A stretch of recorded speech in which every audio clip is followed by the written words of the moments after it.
এই লোকেরা খিদের কারণে মরতেছে। খাবার সামনেই রাখা ছিল, কিন্তু চামচ এতটাই লম্বা ছিল কেউ খাবার তাদের মুখের কাছে আনতে পারে না। এই অন্ধকার নরকে সবাই গুল হয়ে বসেছিল, আর মাঝে একটি গরম স্যুপের বাটি রাখা ছিল, আর সবার হাতে বড় বড় একটি করে চামচ ছিল। কোনোভাবে স্যুপ নিতে পারলেও লম্বা চামচের কারণে মুখে আনতে পারে না। এটা এক প্রকার শাস্তির মতো, তাই তারা হতাশ হয়ে যায়। একটি লোক তো অন্যদের থেকেও বেশি খারাপ, নিজে খেতে পারে না দেখে আরেকজনকেও নিতে দেয় না। এর ফলে একটি মহিলা পড়তে পড়তে বেঁচে যায়। মহিলাটি উঠে আসার সময় একটি লোকের সাথে ধাক্কা লাগে, যার ফলে চামচের স্যুপ আরেকজনের শরীরে গিয়ে পড়ে। রাগ হয়ে সে বুড়ো লোকের চামচই ভেঙে দেয়। এবার বুড়ো লোকটির কাছে খাওয়ার মতো কিছুই ছিল না। তখন ওই মহিলাটি আর সহ্য করতে পারে না, সে তার লম্বা চামচ দিয়ে বুড়ো লোকটিকে খাবার খাওয়াতে শুরু করে।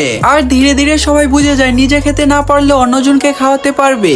এবার সবাই একজন আরেকজনকে স্যুপ খাওয়াতে থাকে, আর যখন বুড়ো স্যুপ খায় তখন তার শরীর আলোকিত হয়ে যায়। বাকি লোকেরাও এরকম করতে থাকে, আর ধীরে ধীরে তাদের রূপ পরিবর্তন হয়ে যায়। অন্ধকার নরক এখন আলোতে ভরে যায়, আর ওই জায়গা জান্নাতের মতো হয়ে যায়।